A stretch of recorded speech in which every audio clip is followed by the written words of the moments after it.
Orientation is locked. Hello. I'm here. I don't know how this is going. Let's see. Mm-hmm. Oh, maybe it wants me to go the other way. Oh, it may. It may.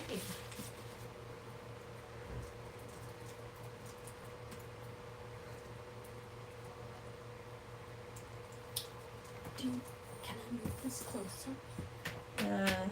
You can. Okay, I think it wants me to rotate my device.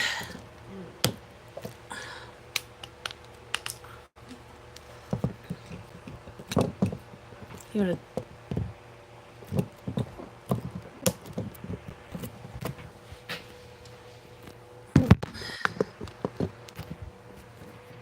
What do you mean, rotate device back?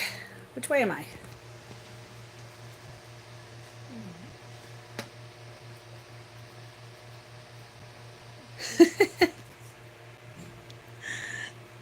All right, let's see what this is. What's happening here? See which way this is going. It's sideways. This is going sideways. All right, it wants it this way. That was complicated. Hello. Hi, dog mom. I'm having. Ooh, I'm gonna echoing. I'm having. Be quiet.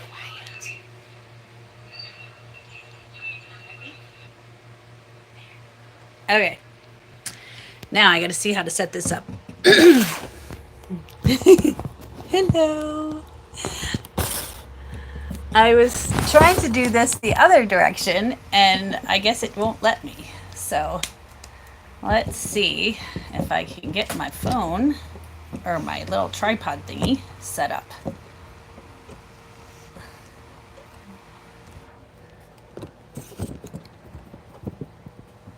And not fall over.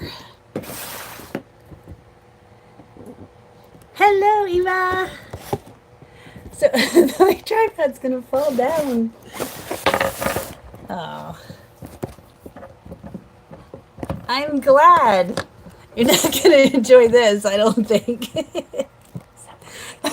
It's crooked. No. Alright, give me a few minutes to set this up.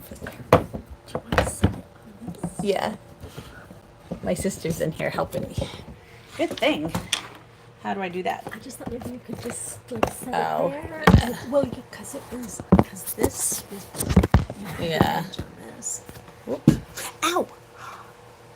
Now I turned it around. Obviously, I'm a professional, you guys. No, I don't want to. Believe it or not, I'm techie. I don't want to use a secondary camera. Thank you, YouTube. It's covered up my camera asking me if I want to do this. All right. Turn the camera around. There we go. Now. Hello. All right. So now I got my laptop here so that hopefully I can read the comments on here. So let's just do this. All right. It'd be better if I could put this in the tripod because I don't think it's going to stay there. I was wondering if that would. I know, it's the first time I've ever done this. Obviously. You probably can't tell. But. Okay. There. This right here. Mm-hmm. Go on there. Yeah. Because it was. All right. Okay. Well, it's a little bit okay.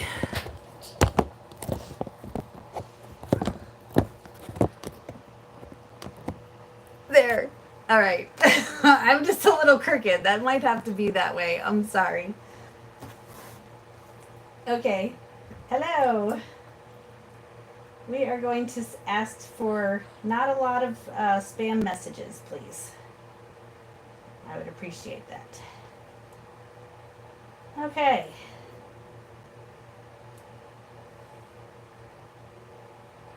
All right. right. Well, it's 8:02 and I managed to get on and I'm a little crooked, but that's okay.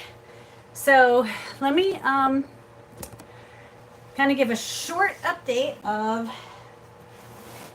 where I am and what I'm doing at the moment, and then we'll get into some questions that people ask me online. I'm really sorry this is crooked. It's annoying to me, so it's probably annoying to you, but this is as good as it's gonna be right now this time. So the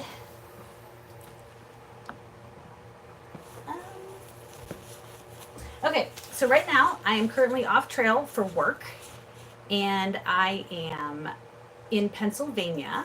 My family runs a traditional archery festival. So it's the world's largest traditional archery festival, which is longbows and recurves basically. And I'm working here at the gate. I handle most of the setting up of the vendors and the website, and hello. And I help run the gate, or I'm in charge of the gate. So when people come in. So that's our event right now. It is super hot here in Pennsylvania, and it's humid. I don't even remember what humidity is like, but now I do. I didn't remember what humidity is like, but now I do. So anyway, so I'm off trail for the moment, but I will be going back in just a couple days. I'm so excited. I love my family, and it's been awesome seeing them and some of my friends, but I am really wanting to get back on trail.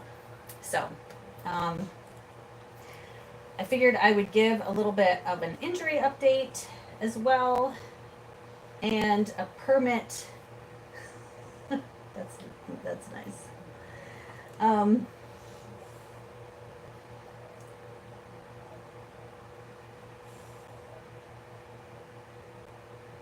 Okay, that's fine.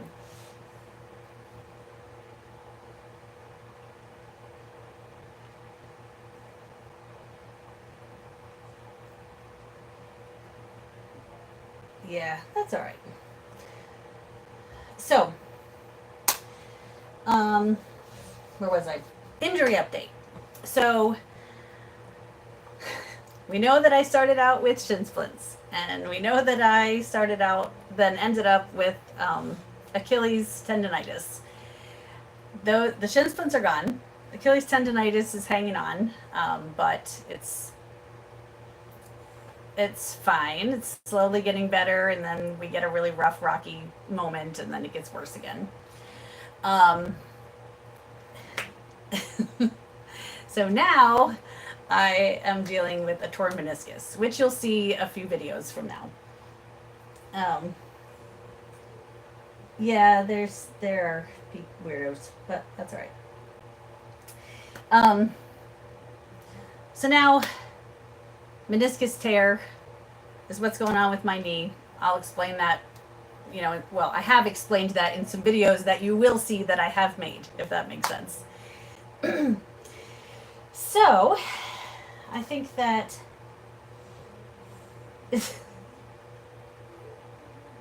yes, thank you. I am staying active. Even when I'm here working, I'm definitely staying active. So we're going to talk about some questions that I got. So a lot of people are asking about the permit. I did talk in a few videos ago about the fact that my permit was revoked when I was about to enter Yosemite. We met a Forest Service ranger who, asked me about the trail, asked me how I was doing, if I liked the trail, if I got off trail at all, and I was like, yeah, I went home to visit my mom. My mom is very sick. I came home to visit her and give her some encouragement, and then I came back, the same place that I got off. I was off the trail for about 10 days, and there's been a lot of debate back and forth about that, and I can see both perspectives, honestly. I'm not trying to say that I do everything right, didn't make any mistakes, but the wording in the permit to me was not clear. So I was pretty shocked when I was told that my permit was invalidated. However, I got off trail where I was told to get off trail. I got a walk-up permit to get through Yosemite and all the way through Sonora Pass. And then any place that I needed permits moving forward, I would then apply for the permit. I did see a regulation actually that somebody else mentioned, that they quoted, copy pasted it on the channel, and basically said that the permit was only invalidated through the Sierra. So possibly I'm good. I have not heard back from the PCTA, so I did email them again, and we'll it's so hot in here. And we'll see if they answer me, but I'm hoping to go by that regulation, just that, you know, it was invalidated for the Sierra, but now I'm good. All right. Thanks. Oh my gosh, I'm sorry, Gary. Yeah, I didn't know that actually posted a live video several hours ago when I was just testing my setup. And apparently I tested it wrong because it was sideways. So more questions. I did get a few. Yeah, so I did get a few typed on the post that I made. So I'll go through those. The first one, somebody asked about me hiking the Pinhoti, and they asked if it was difficult to get off at the northern terminus. So in my experience, I wouldn't say it was difficult, but it was kind of a pain. Originally, I had a different plan. I was going to, I don't want to take forever to tell this part, but I ended up, because it took so long to get to the northern terminus driving, I ended up not, my original plan was like to connect the Pinhoti to the AT by hiking like 70 miles of the Benton MacKay Trail.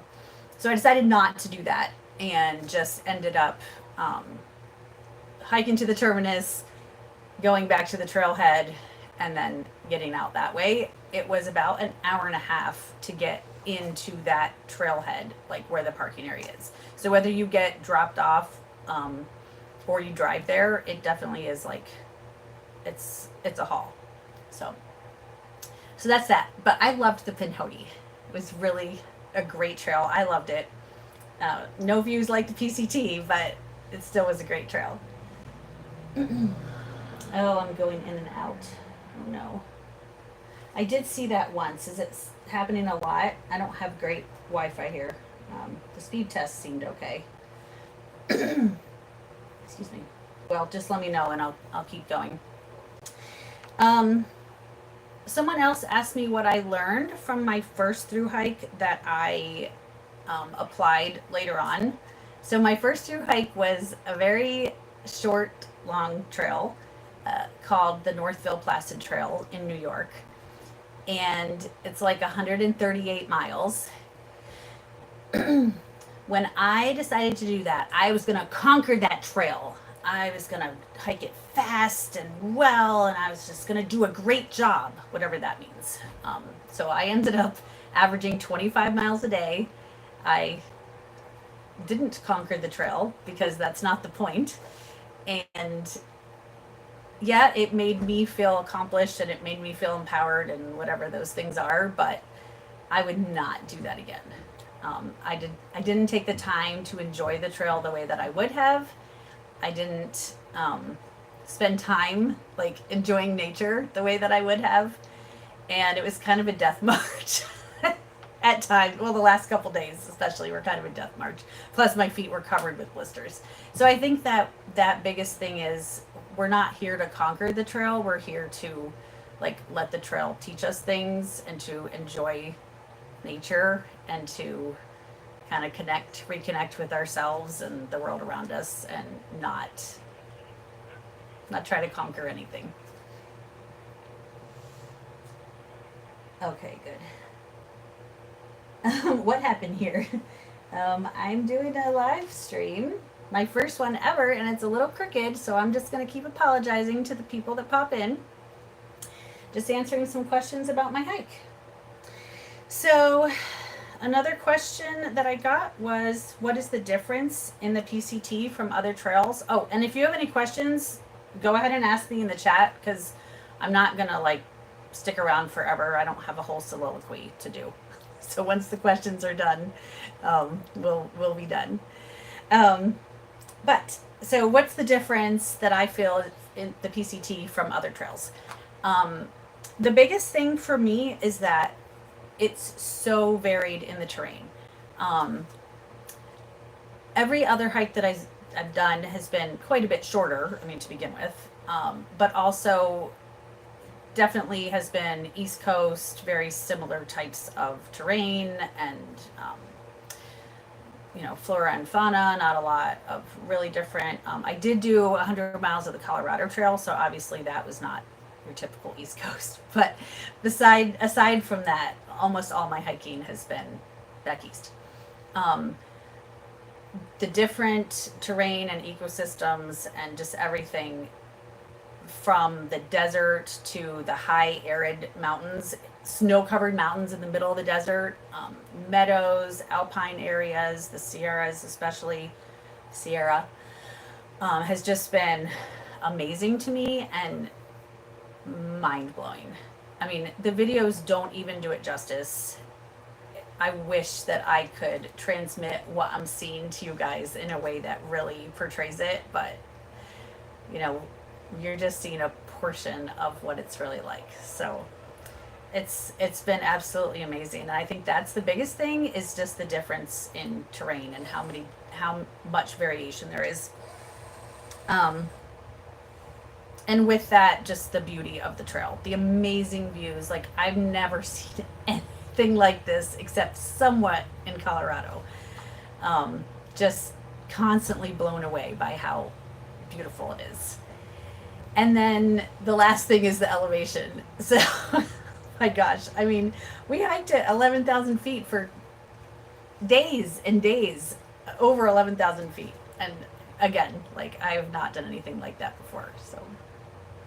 So it's just been awesome and a great experience, a lot of learning experiences, a lot of trying new things and figuring out what works and what doesn't. So that's been really awesome for me. And then someone else asked, how did I decide to hike the PCT? So there's kind of two answers to that. There's like, why am I hiking? Or like, how did I decide to hike?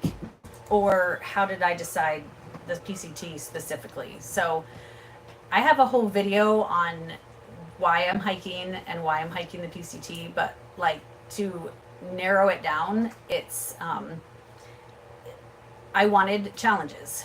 There's the physical challenge, there's the mental challenge, there's the challenge of facing your fears and conquering your fears, not the trail, but conquering your fears. And then I just needed some space to kind of figure out life and to figure out, my plans for the future and what I'm going to be doing. I'm kind of in a transition in my life, and I'm loving the fact that I can just take that time to think a lot of things through. And then as far as the PCT specifically, it was kind of easy. I was planning to do a long trail in the spring. I was hoping to. A couple things happened. My living situation, the rent was going to double. And I was kind of wrapping up my job and my business. And at the same time, I was thinking I was probably going to hike the AT. And then I had a friend that was like, yeah, I'm hiking the PCT. You want to come? So there we go. And I do not regret it. I'm so happy to be on that trail. Love it. And having a great time. So, okay, that's good. Did my sleep system keep me warm enough in the Sierra? Hi, Kelly. Thank you. Oh, Ronald, if you don't care, that's fine. You don't have to watch. So, yeah, my sleep system did keep me warm, actually very warm. I thought that I was going to be super cold. I had a 20-degree quilt. I had my puffy jacket and a mid layer, and then just a base layer, and down booties. I one night used all of that, and I think I woke up at like 11 and took off my jacket. So I mean, and a wool hat and stuff too. But realistically, I slept in either just my base layer and my quilt, or I slept in with that mid layer on as well. So I was very warm, and I really didn't need most of the extra warm clothing that I brought for the Sierra. So once I got to Mammoth Lakes, I think I sent all of that home. The extras. I kept my puffy because I keep that anytime I'm hiking.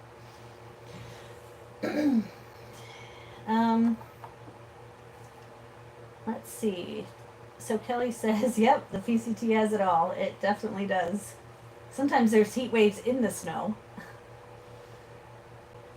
Yeah, I'm so excited to get back and to get up to Oregon and California. Yeah, Oregon and California. Oregon and Washington. Still got quite a bit of NorCal to go, but and yes, Gary, it is a very good place to think all of that over.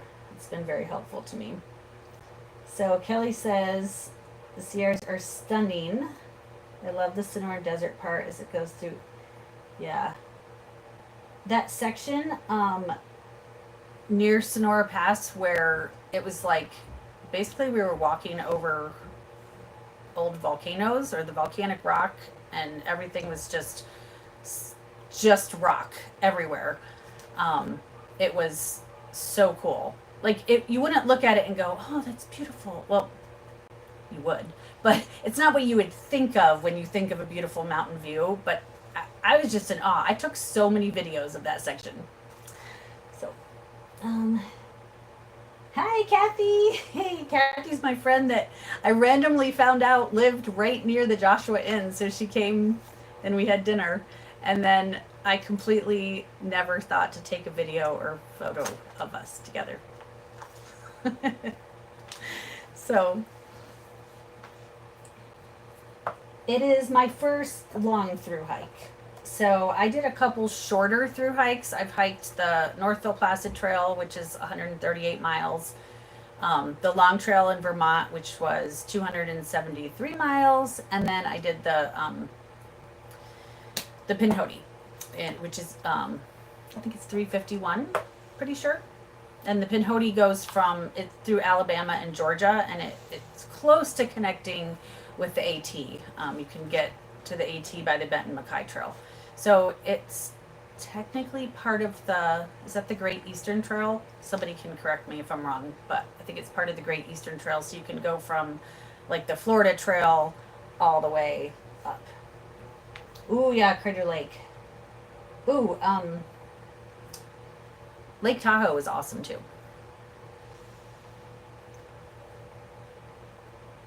Yeah, I'm so excited about all these amazing places that I've heard so much about. Oh, thanks, Steve. It's hard because putting the music in, I'm always using my headphones and it doesn't sound very loud, but then other people say that the music like has overpowered my voice in the videos, so I've switched to just turning the music off when I'm talking, and then I turn it back on when I'm not. And if there's really great nature sounds, I leave that because I know people like that. But a lot of times, all you can hear is wind or static, or me going ooh, or me going because I'm hiking up another steep mountain. But I'm glad the music isn't overdoing it. So Robert asks, what do you expect to gain from the through hike? I think a lot of things. Honestly, a lot of it is just the experience. You know, I really want to do this, and I want to see all these places, and I want to experience all these places. I love all the different people that I've met, like people from so many different countries, so many different types of people that I would never have even met, even like had a chance to meet. But then again, like kind of going back to what I expect to gain from it is that sense of accomplishment, and confidence. I mean, I am a confident person, but I think the more you accomplish and the more you conquer your fears and challenge yourself, then the more that grows. And then just, I want to learn. Like, I had never hiked in the desert before. So, I learned how, especially me, myself, could survive best in the desert. I had never hiked for a long period of time in really high altitude before. And I learned how I accomplished that. I also learned that my stomach doesn't always like it, but but I managed. And then, oh, thanks, Kelly. Enjoy work. Thank you for popping in.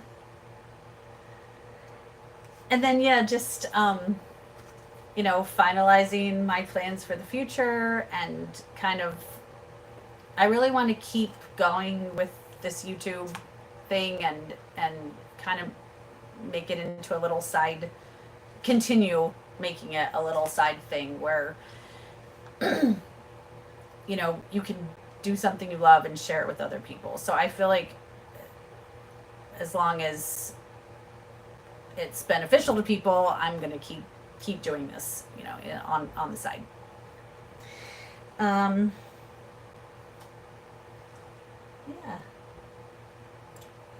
So I don't know. Does anybody else have any other questions? I don't have a lot more to say, because you're all hopefully seeing my videos, and more is going to come out. But in case you missed the beginning, I'm temporarily off trail for work. I have 2 events that my family runs. They're archery festivals, kind of geared towards families and people who love the outdoors. And so I'm here. This is basically a hostel, so I'm staying in a big farmhouse with a bunch of rooms and a bunch of bunk beds. And I'll be here, and not great internet, but I've been here for a little over a week, and I'll be heading back out to California very soon.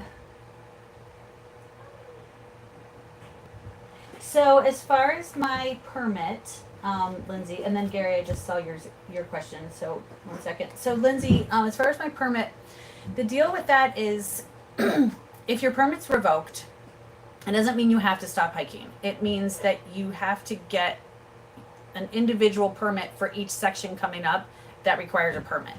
So like, I'm trying to think of something up north, but like in Yosemite, okay, so which we already did. But in Yosemite, I had to go to the Wilderness Center and get another permit and pay for it, which was, I think it was $20, but still, I had to go get that permit and then carry that with me. So I did with the PCTA, but I have not heard back. So I did email them again. One of the regulations that somebody else on one of my videos copied and pasted basically said that invalidated was only for the Sierra section. So I'm going to look into that again more tomorrow. But no matter what, it's not like I can't hike anymore. It just means that it would be more inconvenient, because if I do have to keep getting those individual permits, there's only a couple more areas that you need to get a permit ahead of time. It's just going to be inconvenient, but I'll be able to do it. Yes, Desolation Wilderness did require a permit. You're correct. And wait, did I post that video yet? It doesn't matter. And it requires, if you don't have your bear can, which I had sent mine home, you have to hike all the way through and a little bit further. So I ended up doing 26 miles. And then I believe, I haven't actually found out for sure, but I believe that they actually expanded that area where you have to still have a bear can. But we took good care of my food. Excuse my grandchildren crying outside the door. It's time for them to go to bed. I don't know if you guys can hear that. But anyway, we took care of our food well. Somebody else had a bear encounter nearby, but yeah, that's the only one so far. Oh, nice. Oh, Lassen Park probably does. Okay, I'll look into that. Thank you. Yeah, but I'm going to look at those regulations because somebody copied and pasted, so I'm going to look again to see if I can figure out where it was, but they said that what it looked like when I read it, that it was just invalidated for the Sierra section. So that's what I'm hoping.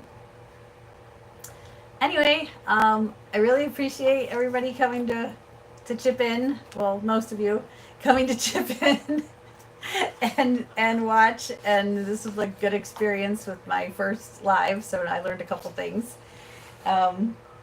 Anybody have anything else for me before I pop out?